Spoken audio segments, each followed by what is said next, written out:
Scar waited on the far side of the portal, watching intently. She saw the shadow the moment before it appeared, but didn't have time to react before Destiny came through the portal. He reached out his arms and pulled with the force the electricity capsules off of Ceridian's belt, slung-shot them around himself, and slammed them back into Ceridian. The resounding shock nearly threw Scar off her feet as Ceridian screamed out in pain and fell to the ground, his muscles quivering and shaking. Destiny nonchalantly thrust Talonthorn into the ground and pulled, causing a geyser to erupt and destroy the ground. Whatever portal had been there before, it was completely gone now, and Scar knew Darren wasn't coming back. She turned to run. She knew she couldn't face Destiny, G, whatever it was. Even if she wanted to, she wouldn't be able to kill him or hurt him or anything, and she knew there was nothing she could do when she turned to run. She didn't make it far before Destiny caught her.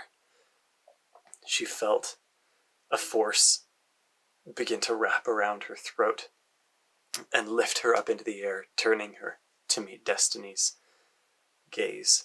His eyes were still closed, as they always were, and he stepped nonchalantly up to her as the force continued to constrict her neck and lift her up into the air. She dangled and tried to break free, but there was nothing to grab onto. She clawed at her neck frantically as her air cut off, and the panic increased, and she couldn't breathe. She couldn't do anything. She mouthed G's name as tears fell down her cheeks, and Destiny looked back with closed eyes and a motionless face. He said, "G is dead." She wept, and there was nothing she could do. Her lightsaber was on the ground. She pressed out with her steel to force away every piece of metal that she possibly could, try to hit G or something, break free. He moved all the metal away with barely a thought and continued to close in on her neck. As the tears came down, the fear gave way to pure anguish and grief. As Scar gave up, everything went black.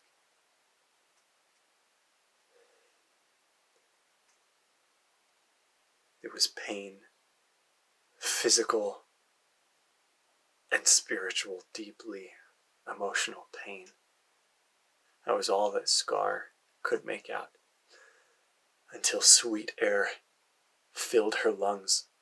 She took gasping breaths as she opened her eyes and pulled herself up. She was on the ground and opened her eyes as her ears became aware of screaming. She looked up to see a form, Darren, but orange head to toe, sprinting through the jungle and leaping over pools. She was so confused at what she saw, but Destiny seemed to be as well. He stood dumbfounded above her. Not above her, he was a ways away, but Darren sprinted through the forest, orange powder coming off of him as he ran. He threw himself over a colorful pool and came down, landed on one knee, and clapped his hands in front of him, the sound echoing through the jungle. He began to pull his arms apart, and Scar felt as if she were frozen. She couldn't move as a pressure began to build in the jungle. Destiny similarly stood unmoving as Darren pulled his arms apart slowly and with great force. In between his arms, a ball of dark energy grew as his arms spread wider and wider. The pressure began to build until Scar's ears popped and the jungle began to be filled with a roaring wind. as this dark energy began to fill and grow more intense. As Darren spread his arms further and further till the ball was larger than he was, he held it for a moment as it built in intensity before clapping his hands down and condensing the ball into one space. He forced his hands forward, fingers splayed, and a beam shot out of his hands of dark energy. It threw Scar back, and the wind swept the plane of anything that was there, throwing scalding water into the air. When Scar clawed a hold of the ground, finally managing to move and get some kind of presence of mind, she looked up to see Darren still kneeling on the ground, head bowed. The orange dust had been blown free. And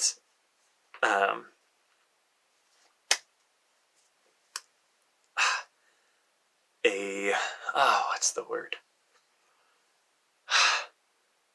Not ravine, smaller, but a space had been carved out of the ground from the point where Darren stood, growing larger and larger and extending out into the tree line of just earth that had been torn up from the force of whatever Darren had done. It continued into the trees and had ripped multiple trees out of the ground, and they lay scattered and shredded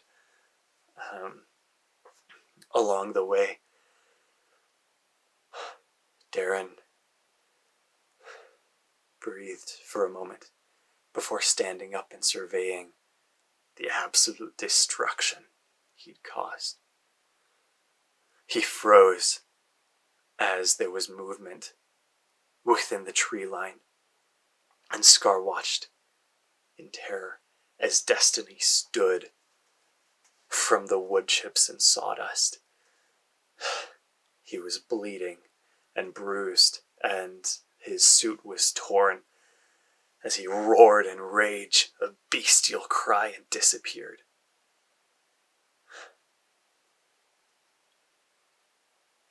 Destiny was gone. Darren waited a good few seconds, and when Destiny didn't come back, he sighed and went forward. He checked on Ceridian, who was still quivering, muscles twitching from the shock that he'd received. Darren began to speak into his radio as he surveyed Marithias and came over to Scar. As he pulled her up and simply held her in his arms, she realized that she was sobbing, completely numb. She couldn't stop. The tears from crying in her nose ran unbearably, and she just sat in Darren's arms and wept.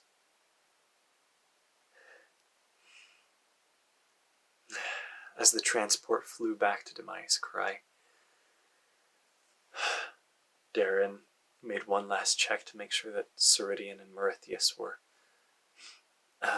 securely held in place. He'd gotten them into the transport and led Scar in as well. He finally sat down across from where Scar sat, eyes having trouble focusing.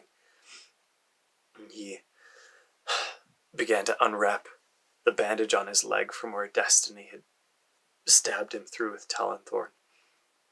He began to clear out the wound, which the edges of which were crusted with orange dust, and he pulled out a new bandage to rebandage it up, and finally Scar had presence of mind enough to speak. And she said, "What happened?"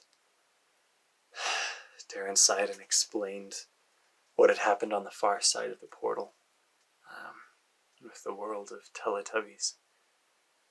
The moment Destiny had disappeared, he'd pulled out, well, he pulled out a necklace with an hourglass on it, and within a golden gyroscope, and it had orange crystals on it embedded within the structure. And he said, well, the moment Destiny disappeared, I used my time turner to go back an hour. It's been treated with orange ISO, so Destiny wasn't able to tell that I had it. I immediately went through the portal and back to the jungle, and there I coated myself with orange ISO powder and laid still. I knew there was nothing that I could do up to that point. But once Destiny came back through, I just sent him back. I did the most powerful thing I could. I was charging up energy that whole hour as I waited to send Destiny out. And neither of them said what they were both thinking, that Destiny had survived the blast, and that he was gone to who knows where. What are we going to do? Scar asked. Darren shook his head and said, I don't know. He said, we can't stop Destiny at this point. We go back, heal up as best as we can, and evacuate the city, anyone that will listen. Get everyone off of this world. This is his anchor world, so the one that's going to be most prone to his attacks. We get everyone out. And from there we'll figure out something. He met her gaze and she dropped it, hoping that they'd be able to figure out something. End of chapter 10.